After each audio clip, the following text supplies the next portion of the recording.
यहाँ पे रेडी होके मैंने जगा दी थी सुबह की जोत और यहाँ पे की जय माता रानी के दर्शन। बोलो कालका माई की जय, बोलो श्री राम दरबार की जय। और उसके बाद हम लोगों ने यहाँ पे आरती पूजा की थी और यहाँ पे मेरे जो है वो थोड़े से और बड़े हो गए हैं और यहाँ पे मैंने की हुई अपनी कलश स्थापना। और आप लोग भी माता रानी के दर्शन कीजिए और जोत लीजिए। जय माता दी, जय बाबा की। उसके बाद हम चले गए थे सीधा हवन करने के लिए। हमें हवन बालकनी में ही करना पड़ता है, वहीं बैठ के हम रोज डेली हवन करते हैं, माता रानी का भोग लगाते हैं। यहाँ पे मैं और मेरे हस्बैंड जो है वो हवन कर रहे थे, माता रानी का भोग लगा रहे थे। और आज जो थी बहुत ज्यादा तेज धूप थी, बैठा भी नहीं जा रहा था पूजा करते टाइम।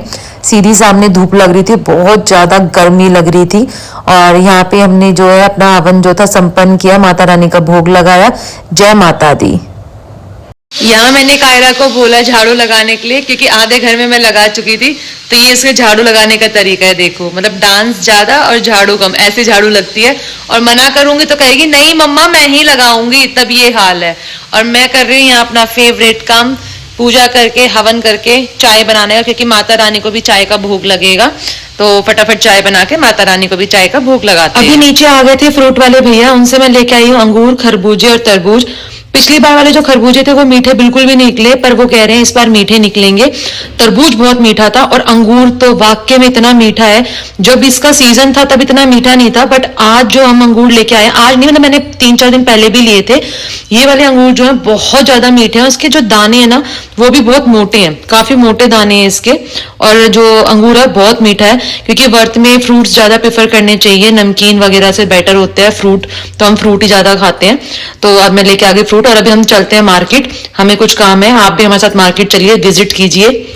यहाँ पे हम आ गए थे मार्केट, भैया हमें दिखा रहे थे अलग अलग तरीके की टाइल्स, पर हम देखने तो यहाँ पे बेसिन आए थे। बेसिन को छोड़ के बाकी हमने यहाँ सब कुछ देखा, क्योंकि वो हमें यहाँ पे पसंद आया ही नहीं। फिर हम सीधा आ गए वापस अपने घर को। हम लोग गए थे मार्केट में बेसिन देखने के लिए, हमें वहां समझ नहीं आया, तो अब हम जा रहे हैं दूसरी जगह पे। और अब जा रही है कायरा हमारे साथ, क्योंकि हमें वहां लग जाएगा टाइम, तो इसलिए इसको हम साथ लेके जा रहे हैं। तो चलते हैं दोबारा दूसरी मार्केट में, वहां विजिट करते हैं, वहां कुछ पसंद आता है तो वहां से लेके आते हैं।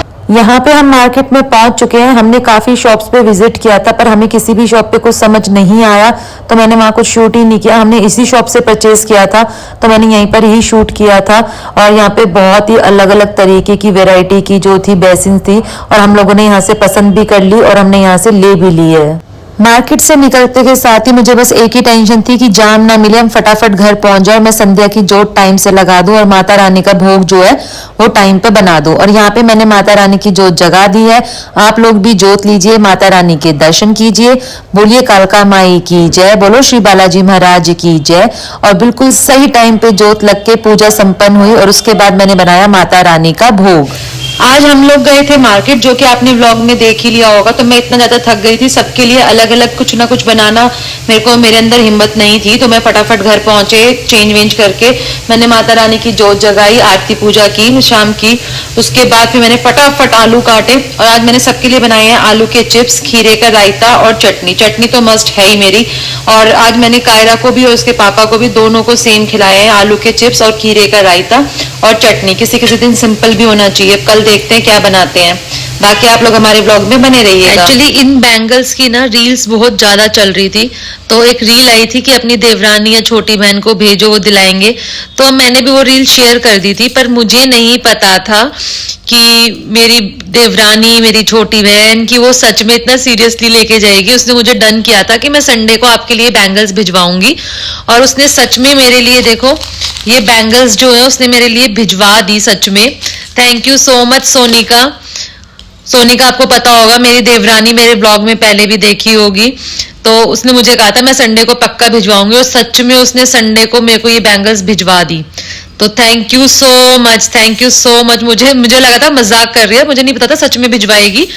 ये मजाक कर रही है मुझे ये लगा था, बट उसने सच में भिजवा दी। Thank you so much. खाना खाने के बाद कायरा नीचे चली गई थी कुछ देर खेलने के लिए। खेल के आके वो आज इतना ज्यादा थक गई मार्केट में घूम घूम कर कि वो आते के साथ ही सो गई, वरना वो इतनी जल्दी कभी नहीं सोती है। तो वो सो गई और मेरे हेडेक हो रहा था बहुत ज्यादा। पहले तो मुझे नींद आ रही थी पर फिर मुझे हो रहा था हेडेक, तो मैंने पहले अपने लिए बनाई चाय। और कल का दिन भी ऐसे ही जाएगा क्योंकि कल मिलेगी कायरा की न्यू क्लासेस की बुक्स एंड यूनिफॉर्म। और कल ही कमलेश चाची जी ने रखा हुआ है कीर्तन, मुझे वहां भी जाना है। कीर्तन का टाइम भी 10 बजे का है, तो वही 11 साढ़े 11 बजे तक मैं जाऊंगी। लेकिन वही टाइम स्कूल का भी है, तो हम अर्ली मॉर्निंग उठ के स्कूल टाइमिंग आवर्स में हमें निकलना पड़ेगा ताकि मैं फटाफट जाऊं, यूनिफॉर्म लूं, बुक्स लूं, घर आऊं, फिर पूजा करूं, चेंज करूं, रेडी होऊं, फिर कीर्तन में जाऊं। बाकी चाय पीने के बाद मैं अपने ब्लॉग को यहीं एंड कर दूंगी। तो आप लोग मेरे ब्लॉग में ऐसे ही बने रहिएगा। ब्लॉग अच्छा लगे तो लाइक करना, शेयर करना, सब्सक्राइब करना, बेल आइकन को दबाना बिल्कुल मत भूलना। Thank you for watching, bye bye.